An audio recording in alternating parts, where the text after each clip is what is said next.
to 6 expected MCQs with answers based on past question patterns. Om Bhakti movement, origin, philosophy, saints, impact. The Bhakti movement was a devotional reform movement in India that emerged between the 8th and 17th centuries, advocating the path of personal devotion bhakti over ritualistic practices, caste divisions, and formal priesthood. It originated in South India, particularly with the Alvars, devotees of Vishnu, and Nayanars, devotees of Shiva, around the 7th-9th centuries. From the south, the movement spread northward, eventually influencing the entire subcontinent. The Bhakti saints emphasize that God is one, and can be reached through love, devotion, and surrender, regardless of caste or religion. The central philosophy of the Bhakti movement included monotheism, equality of all human beings, and rejection of caste-based discrimination. The saints preached in regional languages to connect directly with the masses.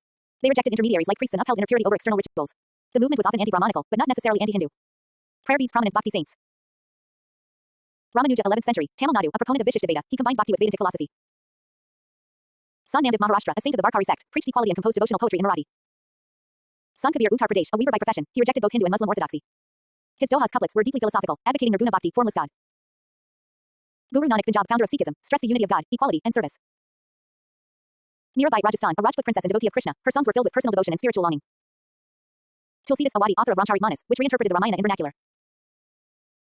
Chaitanya Mahaprabhu, Bengal, propagated Gaudiya Vaishnavism and Radha Krishna Bhakti. Tukaram, Maharashtra, and Eknath were prominent Varkari saints who composed devotional abhangas in Marathi. Bhakti saints were often classified as Nirguna, devotion to formless God, e.g., Kabir, Nanak, and Saguna, devotion to God with form, e.g., Mira, Tulsidas. Their teachings were oral and poetic, fostering literary and cultural growth in vernacular languages. Star and Crescent Sufi movement, origin, beliefs, orders, saints, impact. The Sufi movement was a mystical branch of Islam, emphasizing personal experience of God through love, devotion, and renunciation of worldly pleasures. It emerged in West Asia in the 8th century and spread to India during the Delhi Sultanate period, 12th century onwards. Like Bhakti, it opposed rigid orthodoxy and stressed tolerance, spiritualism, and universal brotherhood. Sufism in India became popular through Kinkas, monasteries, and Dargahs shrines. Sufi saints, known as Pirs or sheikhs, encouraged zikr chanting, samak music, meditation, and charity as ways to attain divine love. They believed that God could be reached through the heart, not mere formalities or religious texts. Crescent moon prominent Sufi orders, silsilas, in India, Chishti silsila. Most popular order in India. Founded by Khwaja Moinuddin Chishti in Ajmer. Known for love, tolerance, and service to humanity. Nizamuddin Auliya and Sheikh Salim Chishti were prominent followers. Rejected worldly power and preferred poverty, faqr, and humility. Surawardi silsila. Introduced by Sheikh Bahaduddin Zakaria in Multan. More inclined toward wealth and state patronage. Maintained contact with rulers. Kadiri silsila. Popular in Deccan and among Shia communities. Associated with Abdul Qadir Jilani and later adopted by Dara Shikoh, Mughal prince. Naqshbandi silsila. Most orthodox of all orders. Founded by Khwaja Bahaduddin Naqshband. Stressed strict adherence to Sharia and rejected music and dance. Prominent during the Mughal period, supported by Aurangzeb. The teachings of Sufis included love for all, inner purification, universal brotherhood, tolerance, and simplicity. They often used local languages and songs to spread their message and attracted Hindus and Muslims alike. Handshake similarities between Bhakti and Sufi movements. Both movements emerged as spiritual responses to the growing ritualism, casteism in Hinduism, and dogmatism in Islam.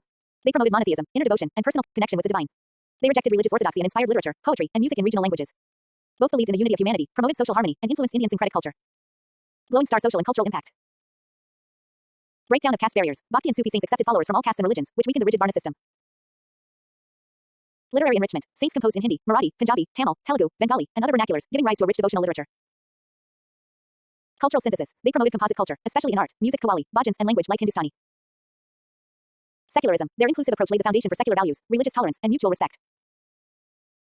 Challenge to orthodoxy. Priestly dominance, unnecessary rituals, and exploitation in both Hinduism and Islam were challenged. Memo most expected MCQs with answers.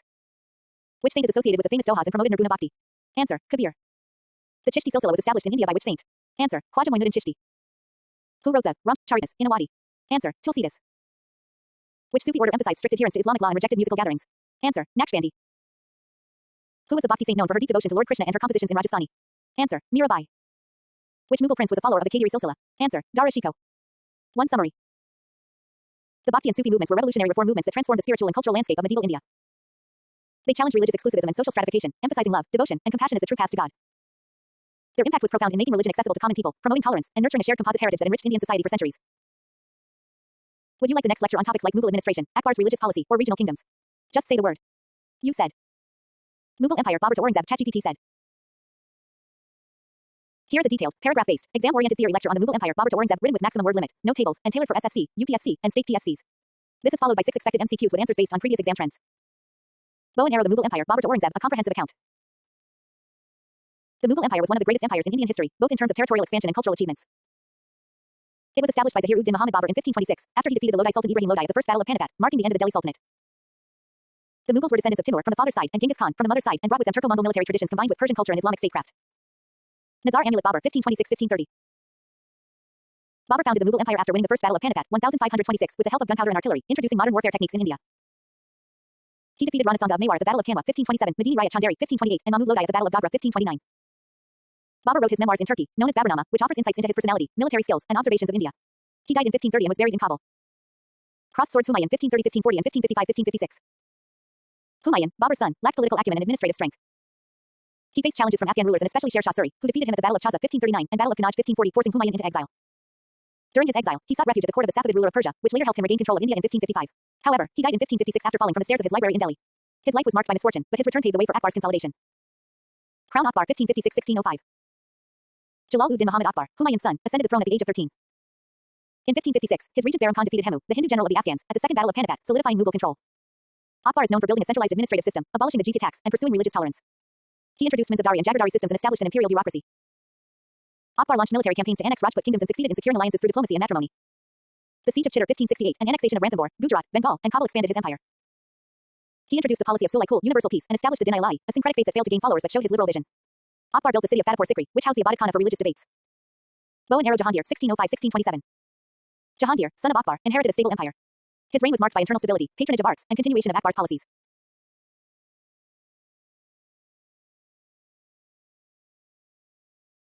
He was famous for the chain of justice, where common people could appeal directly to the emperor. He was deeply influenced by his wife Nur Jahan, who effectively wielded power through the Nur Jahan junta. Jahangir faced rebellions from his son Khusrau in conflict with the Sikhs, as he executed Guru Arjan Dev, the fifth Sikh guru. His reign also saw growing European presence, especially the arrival of Sir Thomas Roe in 1615, leading to the establishment of the English East India Company's trading rights. Japanese castle Shah Jahan 1628-1658. Shah Jahan's reign is regarded as the golden age of Mughal architecture. He built monumental structures like the Taj Mahal in memory of his wife Mumtaz Mahal, the Red Fort in Delhi, Jama Masjid, and the Shah Jahanabad city. His reign was marked by military expansion, particularly into the Deccan, though at great financial cost. Though his empire reached territorial zenith, his Deccan campaign strained the treasury. A succession war broke out among his sons, during which Aurangzeb imprisoned him in the Agra fort, where he spent his last years viewing the Taj Mahal from a distance. Crossed swords Aurangzeb 1658-1707. Aurangzeb Alamgir was the last of the powerful Mughal emperors. He assumed power by defeating his brothers Dara Shikoh, Shuja, and Murad and imprisoning his father. A devout Sunni Muslim, he reversed Akbar's liberal policies, reimposed jizya, banned music in court, and enforced Sharia-based laws. Aurangzeb led prolonged Deccan campaigns against the Marathas, Bijapur, and Golconda, eventually annexing them. However, this expansion exhausted imperial resources. He faced stiff resistance from the Marathas under Shivaji, Sikhs, Jats, and Rajputs. His policy of religious intolerance alienated non-Muslim subjects. Aurangzeb ruled for nearly 50 years and expanded the empire to its maximum extent, but his militaristic and orthodox policies laid the seeds of decline. He died in 1707, after which the Mughal Empire rapidly weakened, leading to the rise of regional powers and eventual British dominance. One key contributions Babur to Aurangzeb Babur introduced gunpowder warfare, wrote Baburnama. Humayun, reintroduction of Mughals after exile, built the foundation for Akbar. Akbar, political integration, religious tolerance, centralized administration, Rajput alliances. Jahangir, patron of art and painting, English trade permission. Shah Jahan, architectural glory, Taj Mahal, Mughal art at its peak. Aurangzeb, territorial expansion, religious orthodoxy, long Deccan wars. Memo expected MCQs with answers. Who defeated Ibrahim Lodi in the First Battle of Panipat? Answer, Babur. Which Mughal emperor introduced the policy of Sulai Kul? Answer, Akbar. Who Taj Mahal? Answer, Shah Jahan. Which Mughal prince was associated with Din-i-Ilahi? Answer, Akbar. Which Mughal ruler reimposed the jizya tax on non-Muslims? Answer, Aurangzeb. Who was the Mughal emperor during the visit of Sir Thomas Roe? Answer, Jahangir. Book summary. The Mughal Empire from Babur to Aurangzeb represents a period of immense military, political, and cultural significance in Indian history. While Babur laid the foundations, Akbar built the empire's strong administrative and social fabric, and Shah Jahan glorified it with magnificent monuments. However, Aurangzeb's orthodox and militaristic rule expanded the territory but created internal fractures. These six emperors defined the empire's rise and sowed the seeds of its eventual decline. Would you like to continue with the decline of the Mughal Empire, administration under Akbar, or rise of regional kingdoms next? Just let me know. You said. Administration, Minsabdari, revenue system ChatGPT said. Here's a very detailed, paragraph-based, exam-oriented theory lecture on the administration, Minsabdari system, and revenue system under the Mughal Empire, specially tailored for SSC, UPSC, and state PSCs. The explanation is deep, clear, and complete with maximum word limit and no tables, followed by 6 expected MCQs with answers based on previous year patterns. Classical building Mughal administration, nature and structure. The Mughal administration was centralized, hierarchical, and imperial, combining elements of Turco-Mongol traditions, Persian bureaucracy, and Indian political practices. At the core of Mughal governance was the emperor, who was considered the shadow of God on earth, Zil-e-Ilahi. The emperor had absolute power over civil, military, judicial, and religious matters. His court was the seat of authority and also served as the hub of policy-making, military planning, and justice. The central administration was headed by the emperor and supported by several key officers. The Wazir Dewan Ella was the head of revenue and finance. The Mir Bakshi was in charge of the military and intelligence. He also maintained records of Minsabdars. The Sadr Sudar handled religious endowments and charity, as well as the appointment of qazis and muftis. The Khan-i-Zaman supervised the imperial household, stores, and royal workshops. The Mir Adish oversaw artillery and gunpowder. The Dewan-i-Incha looked after correspondence and diplomatic communication. Administrative convenience. The empire was divided into subas, provinces. Each suba was governed by a subadar who acted as the emperor's representative. Provinces were subdivided into sarkars, districts, then into parganas, and finally into villages. A fajidar maintained law and order, while emils, qazis, and kapos helped in revenue and judicial administration. There was no rigid separation of powers, and authority was concentrated in individuals loyal to the emperor. Crossed swords Minsabdari system, the military bureaucratic foundation. The Minsabdari system was one of the most significant administrative innovations of the Mughal Empire, introduced by Emperor Akbar. The word mansab means rank, position, or office. This system created a ranking structure for civil and military officials, blending the military and bureaucratic arms into a unified structure. It was based on the dual principle of Zat and Zur. Zat denoted the personal rank of the officer, which determined his salary, prestige, and position at court. Zur indicated the number of cavalrymen the Minsabdar was required to maintain. These horsemen were to be well trained and equipped. Every Minsabdar was appointed directly by the emperor and held his post at the emperor's pleasure. The ranks ranged from 10 to 10,000 or more, depending on the strength and importance of the Minsabdar. The Minsabdari system was both a civil and military institution, and Minsabdars could be transferred, promoted, or dismissed based on merit and loyalty. The Minsabdars were paid through the Jaghir system, where they were allotted temporary rights to collect revenue from specific regions, Jagirs, but they did not own the land. Their income from the Jaghir had to support their personal expenses and maintain their cavalrymen. Branding of horses, and maintenance of descriptive roles, Chera, ensured military accountability. The system created a loyal and salaried nobility but also led to revenue pressure as too many Minsabdars competed for a limited number of Jagirs. Money bag Mughal revenue system, land, assessment, and collection.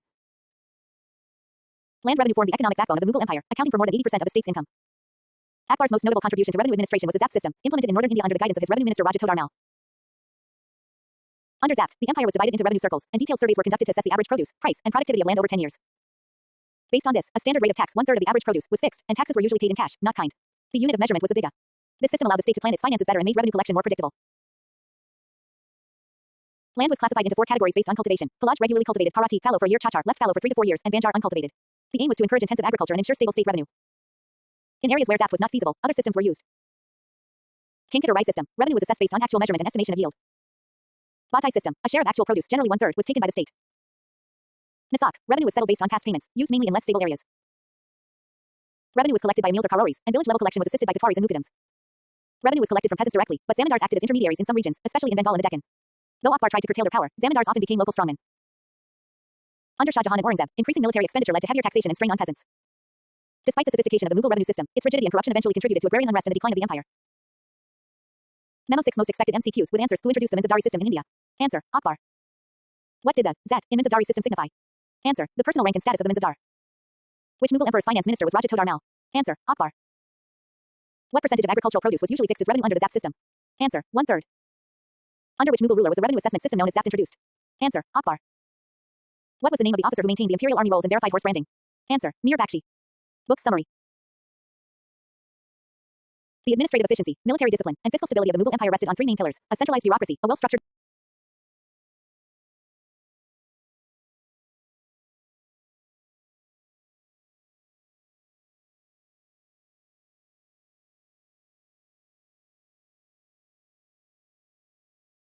The administrative efficiency, military discipline, and fiscal stability of the Mughal Empire rested on 3 main pillars: a centralized bureaucracy, a well-structured Minsabdari system, and a highly organized revenue system. While these systems brought order and imperial unity, their complexity, dependence on human agents, and overexploitation of land gradually led to decline. Yet, their legacy shaped later administrations, including that of the British. Would you like to continue with the decline of the Mughal Empire, or topics like Mughal culture and architecture, or regional powers after Aurangzeb? Just say the word. You said. Regional kingdoms. Marathas, Vijay Anagar, Bahmani. ChatGPT said. Here's a very detailed, exam-oriented theory lecture on regional kingdoms, Marathas, Vijay Anagar, and Bahmani Sultanate, written in paragraph format, no tables, and with maximum word limit coverage, perfectly suited for SSC, UPSC, and state PSC exams. This lecture is followed by 6 high-yield MCQs with answers based on previous year trends. Crossed swords. Rise of regional kingdoms, Marathas, Vijay Anagar, and Bahmani Sultanate. After the weakening of the Delhi Sultanate and later the decline of the Mughal Empire, regional powers emerged across India. These regional kingdoms played crucial roles in preserving culture, resisting foreign invasions, and maintaining regional administration. Among the most prominent were the Marathas, Vijay Anagar Empire, and the Bahmani Sultanate. Each of these kingdoms had distinct political structures, military strengths, cultural contributions, and lasting historical impact. India 1. Marathas, foundation and expansion.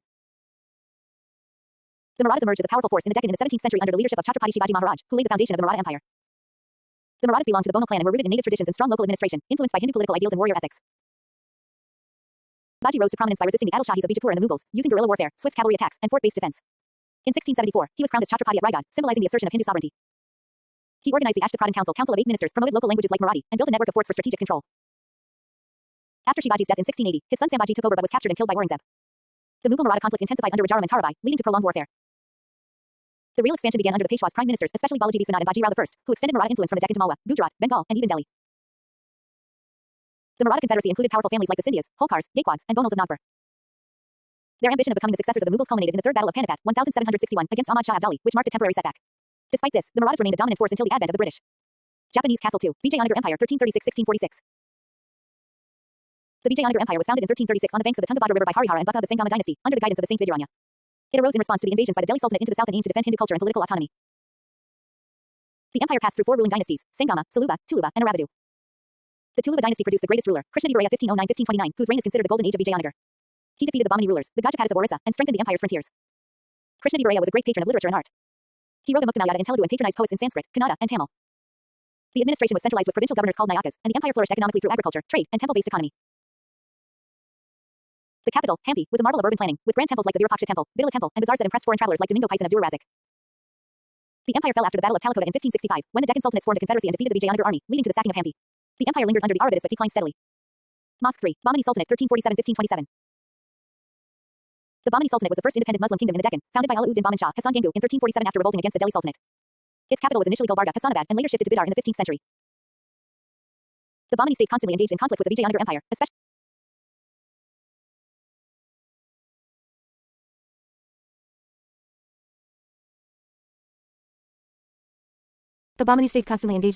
Vijayanagar Empire, especially over control of fertile regions like Raichur.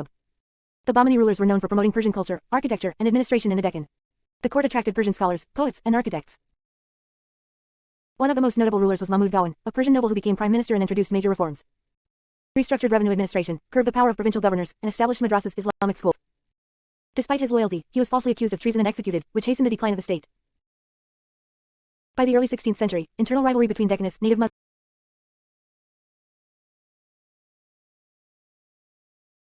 One of the most notable rulers was Mahmud Gawan, a Persian noble who became prime minister and introduced major reforms. He restructured revenue administration, curbed the power of provincial governors, and established madrasas, Islamic schools. Despite his loyalty, he was falsely accused of treason and executed, which hastened the decline of the state. By the early 16th century, internal rivalry between Deccanists, native Muslims, and Afakis, foreign Muslims, weakened the Sultanate. Eventually, it fragmented into successor states known as the Deccan Sultanates, Bijapur, Golconda, Ahmednagar, Berar, and Bidar, which later played important roles in regional politics and came into conflict with both the Mughals and the Marathas. Glowing star cultural and historical significance. The Marathas contributed to the resurgence of Hindu political power, built forts, and developed regional governance. The Vijayanagar Empire was a stronghold of Hindu art, literature, and temple architecture, preserving South Indian traditions. The Bahmani Sultanate laid the foundation for Perso-Islamic culture in the Deccan, and its architecture, like the Madrasa of Mahmud Gawan and Golgumbaz, influenced later sultanates and even the Mughals. Together, these regional kingdoms preserved indigenous culture, balanced religious pluralism, and resisted foreign domination, playing a critical role in shaping medieval Indian polity. Memo 6 Most expected MCQs with answers. Who founded the Maratha Empire and was crowned at Raigad in 1674? Answer: Chhatrapati Shivaji Maharaj. Who wrote a Muktamayata in Telugu? Answer: Krishnadevaraya. Which Persian noble served as the prime minister of the Bahmani Sultanate and introduced revenue reforms? Answer: Mahmud Gawan. The Battle of Talikota in 1565 led to the downfall of which empire? Answer: Vijayanagar Empire. Which Maratha ruler extended Maratha influence through rapid cavalry campaigns across India? Answer: Baji Rao I. The Bahmani Sultanate broke up into how many Deccan Sultanates? Answer: 5 Bijapur, Golconda, Ahmednagar, Berar, Bidar. Book summary. Vijayanagar and Bahmani Sultanates were not mere footnotes in medieval Indian history but powerful regional forces that shaped the destiny of the subcontinent. While the Maratha and Mughal dominance, the Vijayanagar Empire protected and enriched South Indian Hindu culture, and the Bahmani Sultanate served as a bridge for Islamic cultural transmission in the Deccan. Each kingdom had political systems, military strength, and cultural legacy, and their contributions endure in Indian history, architecture, literature, and regional pride. Would you like to continue with the decline of Mughals, rise of British power, or modern Indian history topics? Just let me know. You said. Modern Indian history, advent of Europeans. Portuguese. ChatGPT said. Here's a very detailed, exam-oriented theory lecture on the advent of the Portuguese in India, written in paragraph format, maximum word limit, and tailored for SSC, UPSC, and other state-level exams. This lecture covers expansion, administration, and impact of the Portuguese in India and ends with 6 important MCQs with answers based on past exam trends. Portugal. Modern Indian history, advent of the Portuguese in India. The Portuguese were the first among the European powers to arrive in India and the last to leave. Their arrival marked the beginning of European colonialism in the Indian subcontinent. Unlike previous invaders who came overland through the northwestern passes, the Portuguese arrived by sea, introducing a new phase of maritime trade, missionary activity, and political interference. Their early arrival and naval strength gave them a head start over other European nations such as the Dutch, English, and French. Anchor arrival of the Portuguese. The Portuguese maritime expedition to India was motivated by commercial greed, religious zeal, and geopolitical competition with Islamic powers. Their objective was to control the spice trade by establishing direct sea links to India, thereby bypassing the Arab and Venetian middlemen. This ambition was realized when Vasco da Gama, under the patronage of King Manuel I of Portugal, landed at Calicut Kozhikode on the west coast of India on the 20th of May 1498. He was received by the local ruler, the Zamorin of Calicut. Though Vasco da Gama's first visit yielded little commercial success, it laid the groundwork for future expeditions. The Second Portuguese Fleet, led by Pedro Álvares Cabral in 1500, was better armed and more aggressive. Following a series of diplomatic failures and skirmishes with local merchants and rulers, the Portuguese began to use military force to secure their interests. Shield establishment of power and expansion.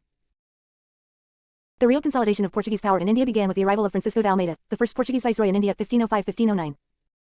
He introduced the Blue Water Policy, Cartes system, emphasizing naval supremacy in the Indian Ocean. He defeated a joint fleet of the Egyptians, Gujaratis, and Zamorin at the Battle of Dhu in 1509, establishing Portuguese maritime dominance. He was succeeded by Alfonso de Albuquerque (1509–1515), the most capable Portuguese governor. Albuquerque implemented a policy of strategic occupation, not just trade. In 1510, he captured Goa from the Bijapur Sultanate and made it the headquarters of the Portuguese India. He also conquered Malacca in Southeast Asia and built forts at Ormuz, strengthening Portuguese control over Métis routes. Albuquerque encouraged intermarriage between Portuguese men and Indian women, and gave land and titles to the resulting Mestizo, mixed-race communities. He also promoted the spread of Christianity, suppressed sati, and built churches. Under him, the Portuguese expanded their territory to Daman, Du, Salsette, Bassein, Chal, and Cochin. Castle administration in decline. The Portuguese administration was military and centralized, with the viceroy as the head, appointed directly by the King of Portugal. Goa was governed like a colonial capital, with forts, churches, and administrative councils. They imposed a system of permits called cartas, forcing Indian ships to pay tax and sail under Portuguese protection. However, over time, their position weakened due to corruption and inefficiency in administration, religious intolerance and forced conversions by missionaries in the Inquisition in Goa, harsh trade policies, leading to hostility from local rulers, rising competition from the Dutch, English, and French, who arrived with better ships, goods, and diplomacy, resistance from Indian rulers like the Zamorans, the Marathas, and the Bijapur Sultans. By the 17th century, the Portuguese had lost most of their important trading posts to the Dutch and British. However, they managed to retain control over Goa, Daman, and Du till 1961, when these territories were liberated by India through military action during Operation Vijay. Role, cultural and religious impact. The Portuguese were instrumental in introducing Christianity to India on a large scale. The Roman Catholic Church, Jesuit missionaries like St. Francis Xavier, and institutions like colleges and seminaries were established in Goa and elsewhere. They also introduced European art, architecture, and education, seen in the Baroque churches of Old Goa, such as Basilica of Bom Jesus, where St. Francis Xavier's remains are preserved.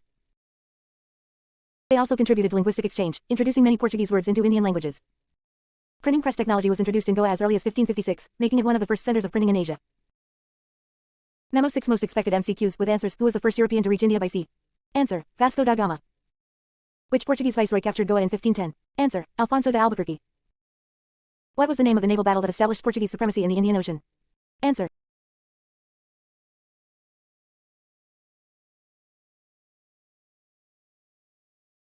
Which Portuguese viceroy captured Goa in 1510? Answer: Alfonso de Albuquerque. What was the name of the naval battle that established Portuguese supremacy in the Indian Ocean? Answer: Battle of Du, 1509.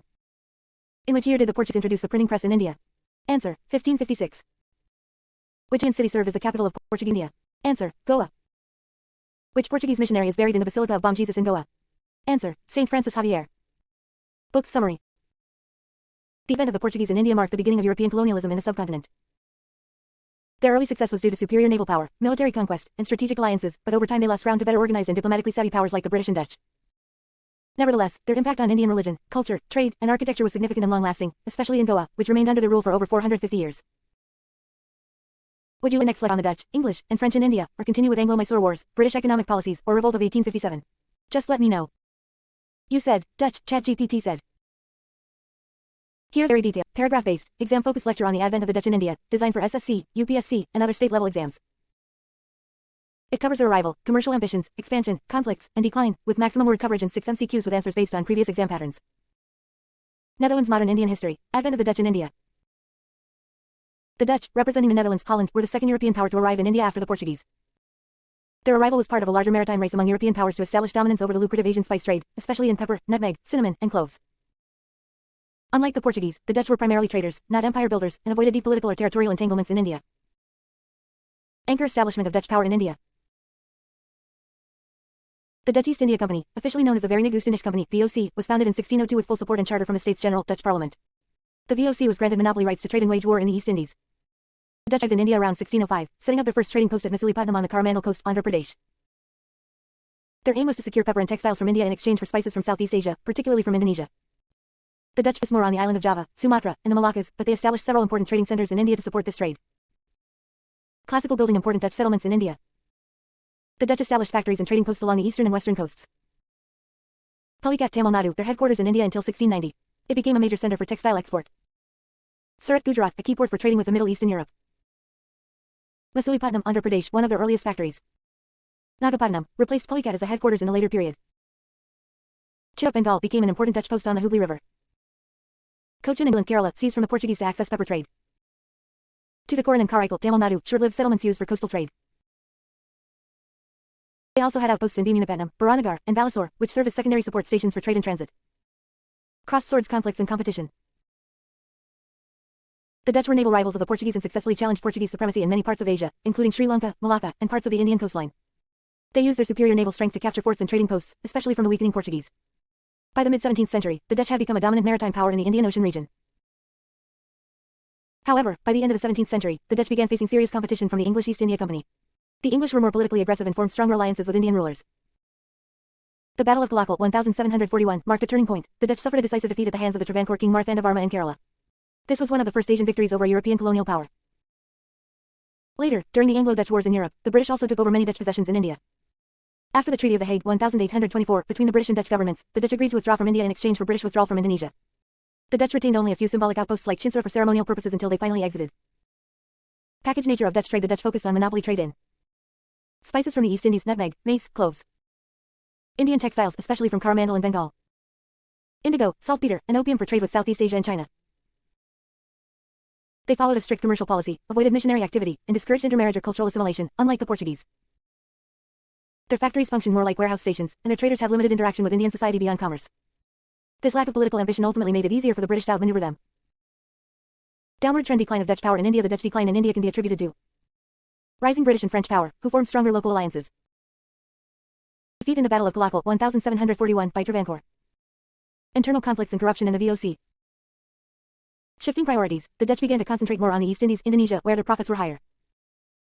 Anglo-Dutch rivalry in Europe, which spilled into colonial territories. Eventually, the Treaty of 1824 formalized the Dutch withdrawal from India and British withdrawal from Indonesia. This treaty symbolized the division of Asian spheres of influence between the two powers. Memo 6 Most expected MCQs with answers. When was the Dutch East India Company, VOC, established? Answer, 1602. Which was the Dutch headquarters in India before it was shifted to Nagapattinam? Answer, Pulicat. In battle were the Dutch defeated by an Indian ruler in 1741? Answer, Battle of Callaccal. Who was the Indian king that defeated the Dutch at Callaccal? Answer, Marthandavarma of Travancore. Which treaty marked the final Dutch withdrawal from India? Answer, Treaty of The Hague 1824. Which Dutch settlement was located on the Hooghly River in Bengal? Answer, Chinsura. Book summary. The Dutch in India were primarily traders, not colonizers. They focused on controlling spice and textile trade routes, and set up several coastal trading posts.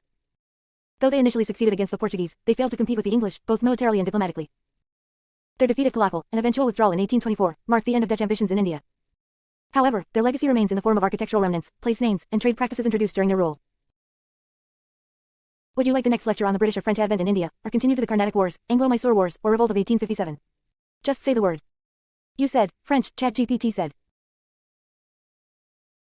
Here's a very detailed, exam-oriented, paragraph-style theory lecture on the advent of the French in India, tailored for SSC, UPSC, and state-level exams, with maximum word limit, no tables, and ending with 6 high-yield MCQs with answers based on previous year trends. France. Modern Indian history, advent of the French in India.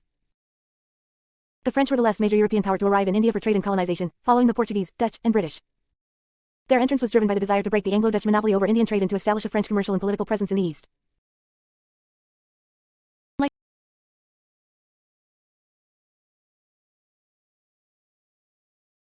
Unlike the Dutch, who preferred trade over politics, and the Portuguese, who came as religious conquerors, the French East India Company ultimately became deeply involved in Indian politics and military conflicts, especially during the Carnatic Wars. Passenger ship establishment of the French in India. The French East India Company, Le Compagnie des Indes Orientales, was founded in 1664 by Jean-Baptiste Colbert, the finance minister of King Louis XIV of France. The company was chartered to trade in the Indian Ocean region, with the goal of competing with the British and Dutch companies. The first French factory in India was established in Surat in 1668, but their influence began to grow with the establishment of Pondicherry Puducherry in 1674, which later became the capital of French possessions in India.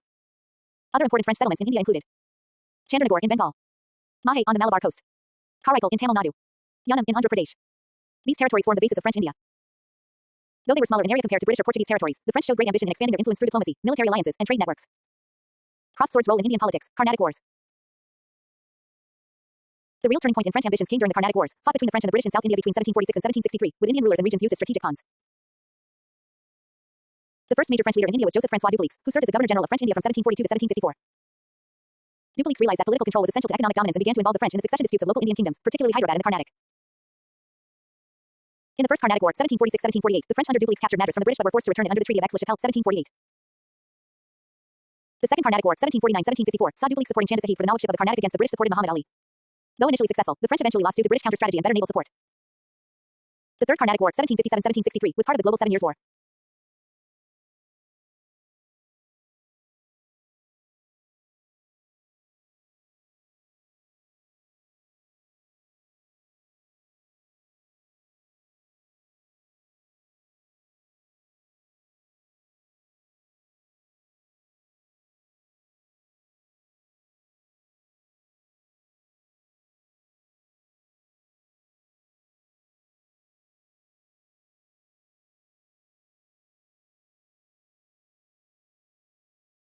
The decisive Battle of Wandiwash 1760 saw the British under air coup defeating the French under Count de Lally, ending French political ambitions in India.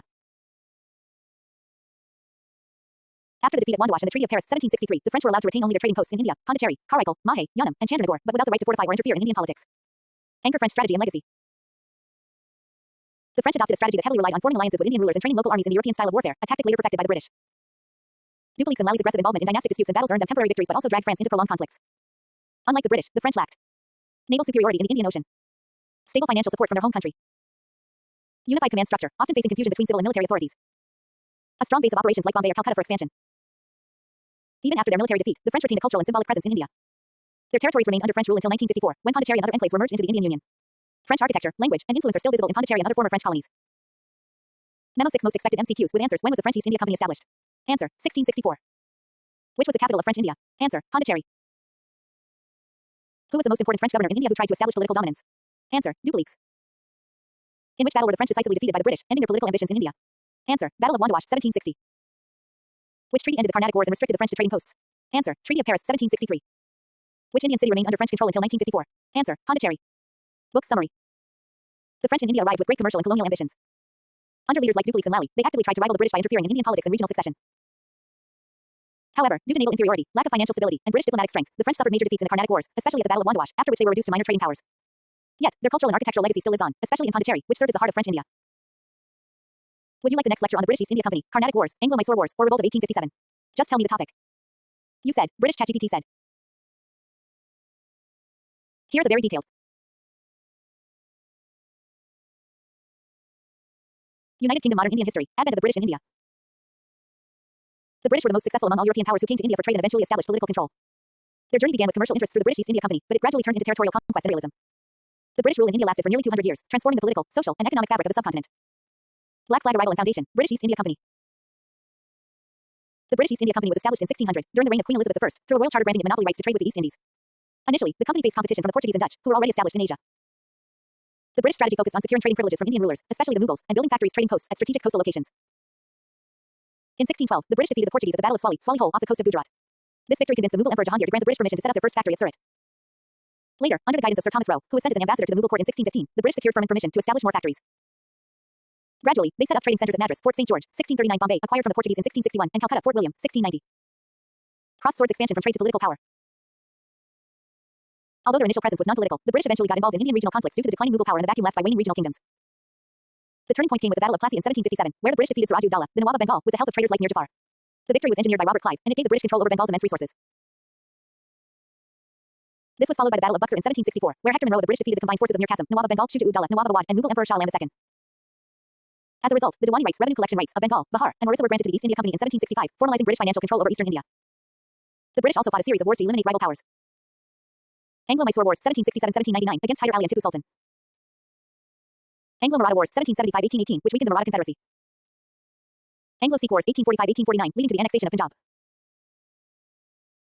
Each victory expanded the company's control, and by the mid-19th century, they governed almost the entire Indian subcontinent directly or through subsidiary alliances. Money-bagged British administrative and military control. The East India Company transformed from a commercial entity into a military political power. It built a vast bureaucratic structure headed by Governor General, later Viceroy. British policies like the subsidiary alliance, introduced by Lord Wellesley, and doctrine of lapse by Lord Dalhousie, helped in annexing Indian states without direct warfare. Under the Regulating Act of 1773, Pitt's India Act 1784, and later Charter Acts, the British Parliament began exercising control over the company's administration. The British also established a powerful military system, using Indian sepoys, soldiers under British officers. Fortresses, railways, telegraphs, and a modern revenue system allowed them to solidify their grip. However, this exploitative structure bred discontent among Indians, leading eventually to widespread resistance. Memo 6 Most expected MCQs with answers. When was the British East India Company founded? Answer: 1600. Which battle marked the beginning of British political control in India? Answer: Battle of Plassey, 1757. Who was the Mughal emperor when Sir Thomas visited India? Answer: Jahangir. Which treaty granted Diwani rights of Bengal, Bihar, and Orissa to the British? Answer: Treaty of Allahabad, 1765. Who introduced the subsidiary alliance policy? Answer: Lord Wellesley. Who led the British forces in the Battle of Buxar, 1764? Answer: Hector Munro. Book summary. The British came to India as traders through the East India Company but transformed into rulers through a combination of military victories, strategic alliances, and administrative reforms. Their control expanded rapidly after the battles of Plassey and Buxar, and they defeated powerful Indian kingdoms like the Marathas, Mysore, and the Sikhs. The British built an elaborate system of governance, but their policies ultimately led to exploitation and rebellion, setting the stage for the revolt of 1857 and the eventual transfer of power to the British Crown in 1858. Would you like to continue with the next lecture on the revolt of 1857, British economic policies, or the socio-religious reform movements of 19th century India? Let me know. You said. British conquest of India. ChatGPT said. Here's a comprehensive, exam-focused, paragraph-style lecture on the British conquest of India, ideal for SSC, UPSC, and other competitive exams, covering the key battles, policies, strategies, and stages of expansion.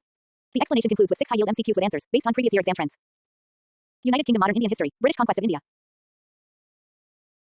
The British conquest of India was not a single event but a gradual and calculated expansion of power, marked by military victories, strategic diplomacy, political manipulation, and administrative control. What began as a commercial enterprise through the East India Company in the early 17th century, transformed by the mid-19th century into complete political domination. The conquest was achieved by exploiting internal rivalries, succession disputes, the weakening of the Mughal Empire, and the failure of Indian powers to unite against a common enemy.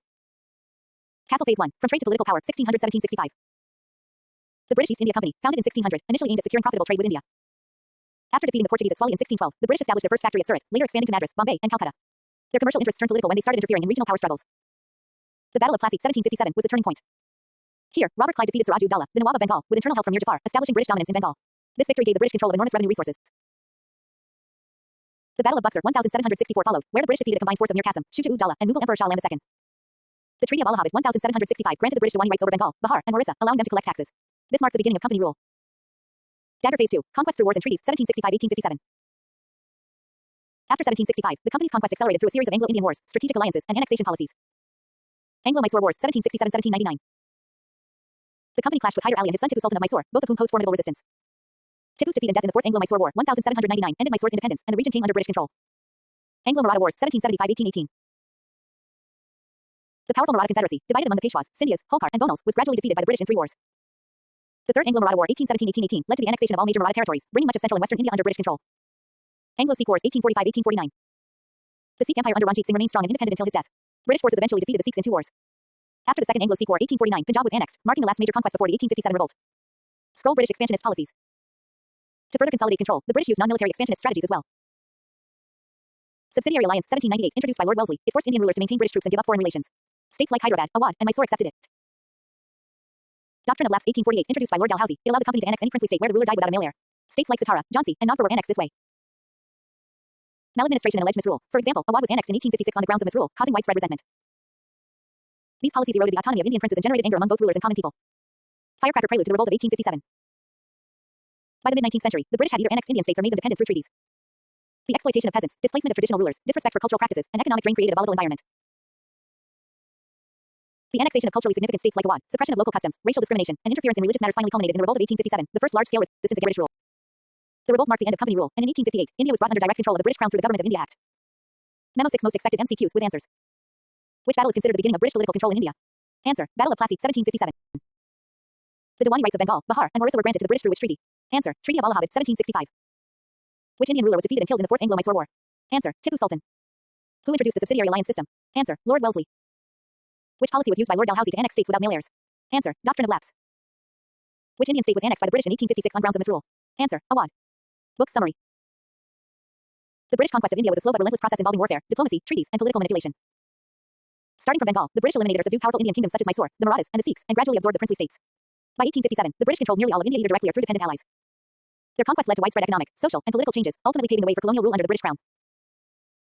Would you like the next lecture on the revolt of 1857, British economic policies, or social and religious reform movements? Just say the word. You said. Socio-religious reform movements, Raja Ram Mohan Roy, ChatGPT said. Here's a very detailed, paragraph-style, exam-oriented lecture on socio-religious reform movements in India, starting with Raja Ram Mohan Roy, tailored for SSC, UPSC, and other state-level exams. It is written in maximum word limit, with no tables, and includes 6 previous year-based MCQs with answers at the end. Dove socio-religious reform movements in India, Raja Ram Mohan Roy and the rise of modern reform. The 19th century witnessed a remarkable awakening in Indian society through a series of socio-religious reform movements, born out of the need to purify religion and social evils and prepare Indian society to face modern challenges under colonial rule. These movements were largely responses to colonial modernity, Western education, Christian missionary criticism, and internal stagnation in Indian society. Reformers like Raja Ram Mohan Roy, Ishwar Chandra Vidyasagar, Dayanand Saraswati, Swami Vivekananda, and others played pivotal roles in transforming Indian religious and social life. Crown Raja Ram Mohan Roy, father of modern Indian Renaissance. Raja Ram Mohan Roy, 1772-1833, is widely regarded as a pioneer of Indian social and religious reform. He is often called the father of modern India and father of Indian Renaissance. Born in Bengal to a conservative Brahmin family, he mastered Sanskrit, Persian, Arabic, and English, and was deeply influenced by Vedic philosophy, Islamic monotheism, and Western rationalism. Ram Mohan Roy strongly criticized idolatry, meaningless rituals, caste oppression, and the subjugation of women, which had plagued Hindu society for centuries. He believed that true religion should be based on reason and ethical values, not superstition and dogma. He worked as a revenue officer in the East India Company but used his position and scholarship to promote reformist thought across India. Home religious reforms, Brahmo Samaj, 1828. In 1828, Raja Ram Mohan Roy founded the Brahmo Samaj, a monotheistic reformist movement that rejected idol worship, casteism, priestcraft, and animal sacrifices. The Brahmo Samaj believed in one God, emphasized prayer, ethical conduct, and the unity of all religions. It was one of the first organized religious reform movements in modern India and served as a model for similar efforts across the country. Raja Ram Mohan Roy argued that Hindu scriptures like the Vedas and Upanishads upheld rational monotheism and moral behavior, and thus could be interpreted to suit modern reformist ideas. He was influenced by the Unitarian Church of England and sought to synthesize the best of Indian and Western thought. Though the Brahmo Samaj remained mostly confined to the urban educated elite, it had a profound influence on later reformers like Keshav Chandra Sen and Devendra Nath Tagore. Woman with headscarf social reforms, crusade against sati and women's oppression.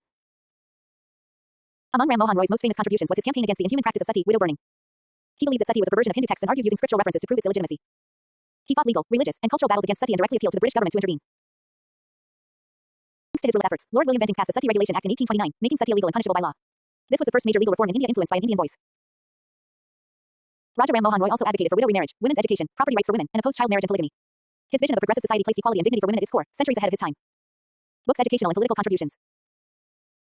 Ram Mohan Roy was a strong supporter of Western education, especially science, mathematics, and English. He established the Anglo-Hindu School 1822 and supported the Hindu College in Calcutta. He believed that rational thinking, secular knowledge, and freedom of inquiry were essential to regenerate Indian society. He also promoted freedom of the press and founded journals such as Sambad Kaumudi, Bengali; Murad al-Akbar, Persian; Brahmanical Magazine. Politically, he is credited with laying the intellectual foundations of Indian nationalism. He spoke against arbitrary colonial taxation, supported civil rights, and even traveled to England in 1830 to plead for the rights of Indian princes and press freedom. He died in Bristol, England in 1833, but his vision continued to inspire generations of reformers and nationalists. Memo 6 Most expected MCQs with answers. In which year was the Brahmo Samaj founded?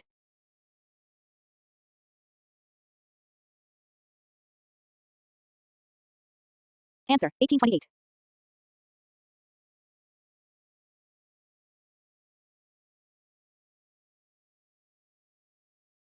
Which legal practice was abolished due to the efforts of Raja Ram Mohan Roy? Answer: sati. Which British Governor General outlawed the practice of sati? Which British Governor General outlawed the practice of sati? Which British Governor General outlawed the practice of sati? Answer: Lord William Bentinck. Which journal was published by Raja Ram Mohan Roy in Bengali? Answer: Sambad Kaumudi. Raja Ram Mohan Roy is often called the blank. Answer: father of Indian Renaissance.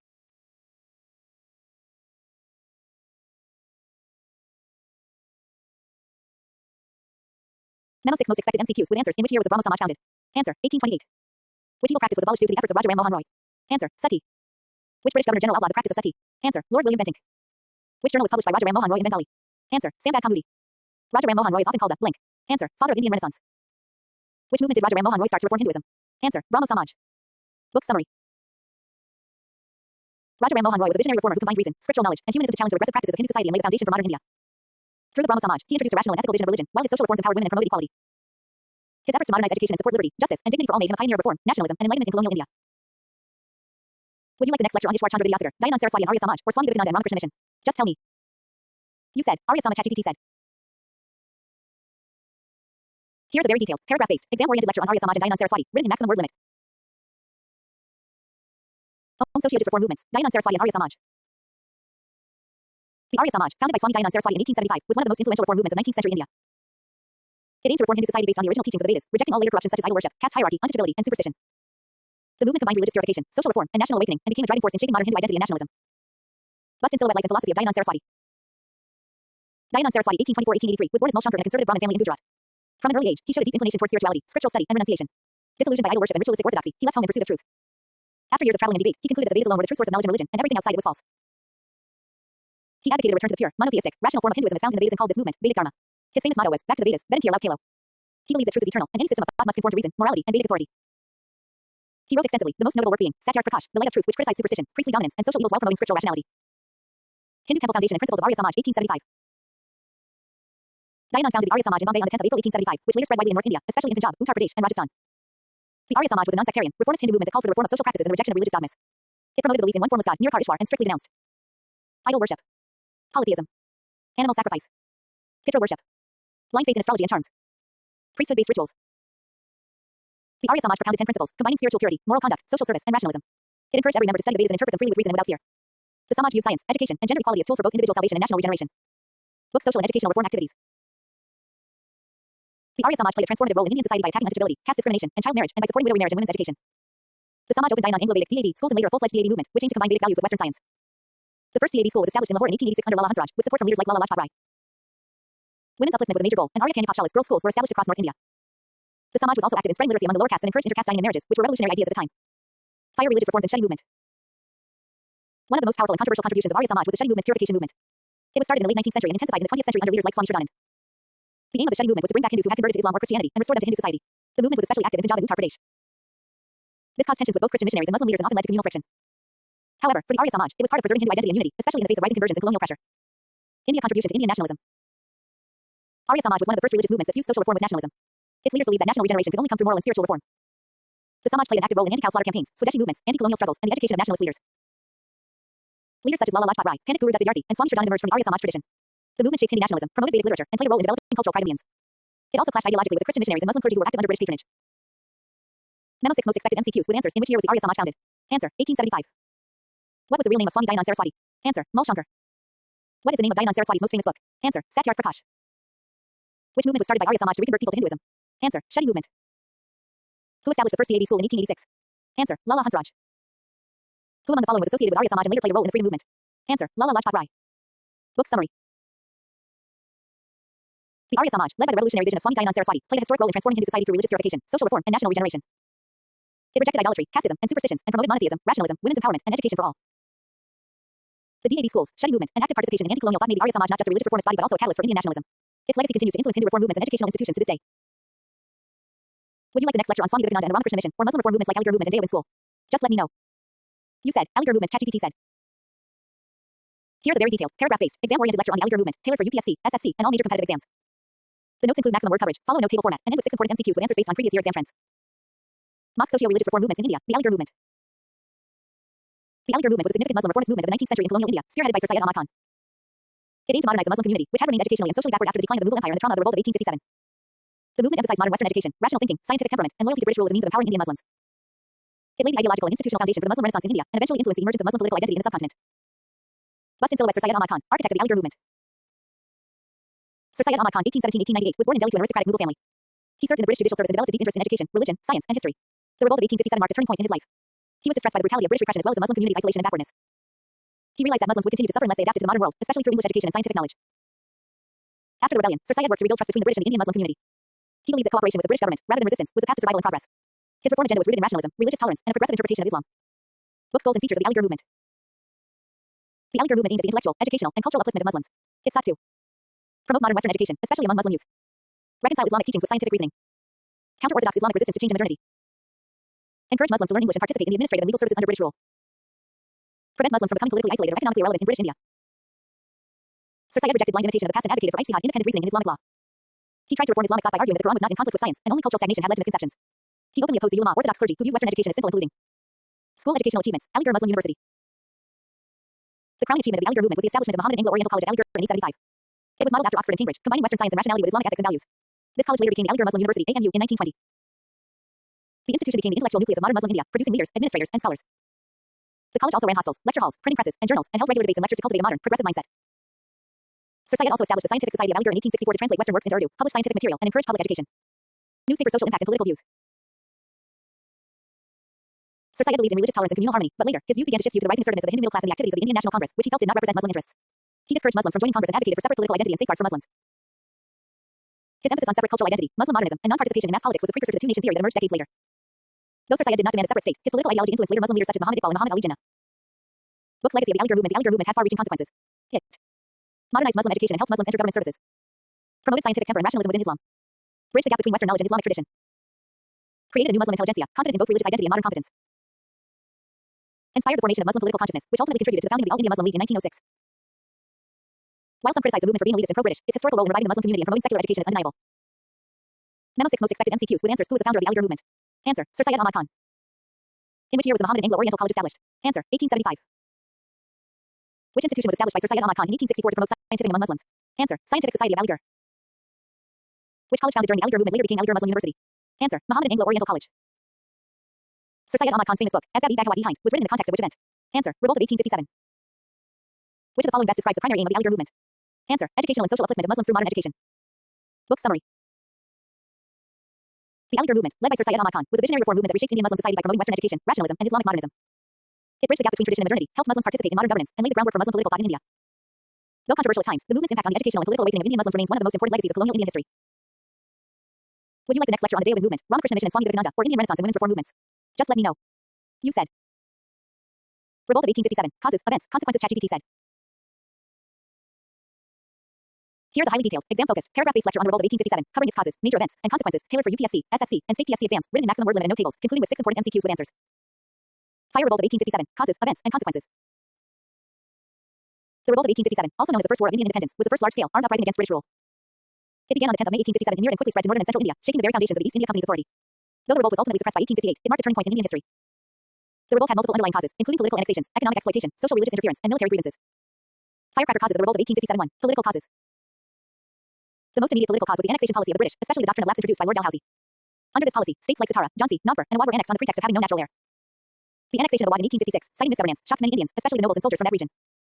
The British also disrespected traditional rulers, abolished royal titles, and curbed their privileges, creating widespread resentment. 2. Economic exploitation. The colonial economy destroyed India's traditional industries, especially handicrafts and weaving, through unfair trade policies and heavy taxation. The zamindari system and permanent settlement placed heavy revenue burdens on peasants and landlords, many of whom lost their lands to moneylenders. The economic ruin of artisans, farmers, and landowners created deep discontent. Soldiers, too, were affected by low pay and lack of promotion opportunities. 3. Social and religious causes. The British introduced social reforms like the abolition of sati, legalization of widow remarriage, and promotion of Western education, which were perceived as interference in Indian religion and culture.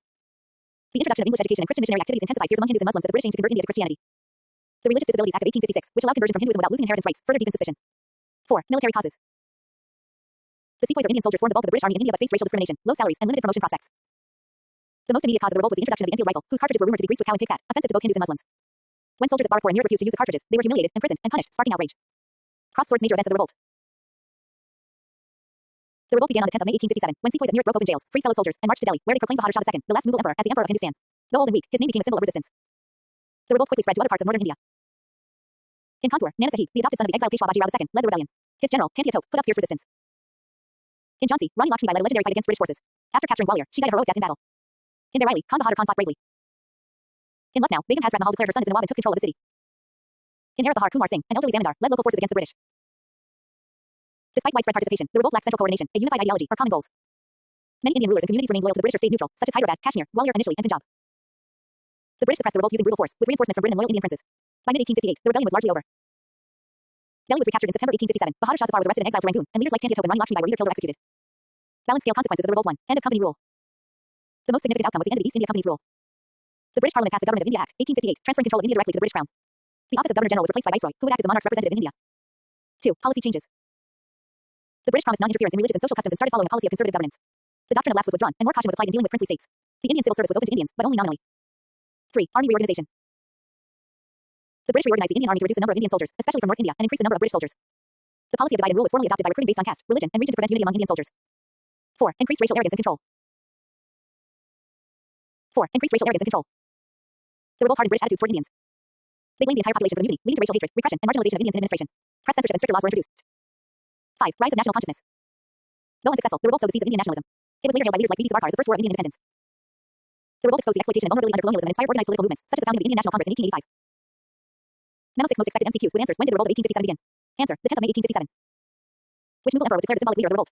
Answer. Bahadur Shah II. What was the immediate cause of the revolt of 1857? Answer. Use of greased cartridges in the Enfield rifles. Who led the revolt in Jhansi? Answer. Rani Lakshmibai. Which act ended the rule of the East India Company? Answer. Government of India Act, 1858. Which leader fought against the British and Bahar during the revolt? Answer. Kumar Singh. Book summary. The revolt of 1857.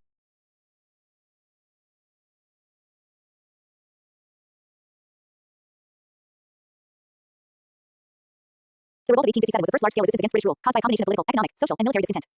Though it failed due to lack of coordination and modern resources, it marked the end of company rule, restructured colonial administration, and inspired a new generation of Indian nationalists. The revolt was not just a mutiny of soldiers but a symbolic national uprising, remembered as a watershed moment in India's struggle for independence. Would you like the next lecture on formation of the Indian National Congress, early nationalists, moderates, or partition of Bengal and Swadeshi movement? Let me know. You said. Indian National Movement. ChatGPT said. Here's a highly detailed, paragraph-based, exam-focused lecture on the Indian National Movement, tailored for UPSC, SSC, and all major competitive exams. This lecture covers the entire freedom struggle in logical phases, from 1885 to 1947, including key events, movements, leaders, ideologies, and impact. It ends with 6 crucial MCQs with answers based on previous exam trends. No tables are used, and word coverage is maximized. Indian National Movement, 1885-1947 phases, movement. Indian National Movement, 1885-1947 phases, movements, and impact. The Indian National Movement was a complex, dynamic, and multifaceted struggle that spanned over 6 decades and ultimately led to India's independence from British rule in 1947. It involved political awakening, mass mobilization, social transformation, and a constant evolution of strategy, from constitutional agitation to mass civil disobedience, and from moderation to radicalism. The movement developed in 3 broad phases: the moderate phase 1885-1905, the extremist phase 1905-1919, and the Gandhian phase 1919-1947, each with its unique character and contributions. Scroll phase 1, moderate phase 1885-1905. The movement formally began with the formation of the Indian National Congress (INC) in 1885 by Alan Octavian Hume, a retired British civil servant, along with Indian leaders like Dadabhai Naoroji, W.C. Banerjee, and Surendranath Banerjee. The early nationalists or moderates believed in constitutional methods, petitions, and dialogue. Their goals were greater Indian representation in government, civil rights, and economic reforms. Leaders like Dadabhai Naoroji, who explained economic drain theory, Gopal Krishna Gokhale, and Feroz Ahmed tried to awaken political consciousness through speeches, writings, and resolutions in Congress sessions. They believed in the good intentions of the British but sought gradual reforms through loyalty and persuasion. However, the British largely ignored their demands, and public dissatisfaction with the limited success of moderation grew. This paved the way for a more assertive phase in the national movement. Fire phase 2, extremist phase 1905-1919.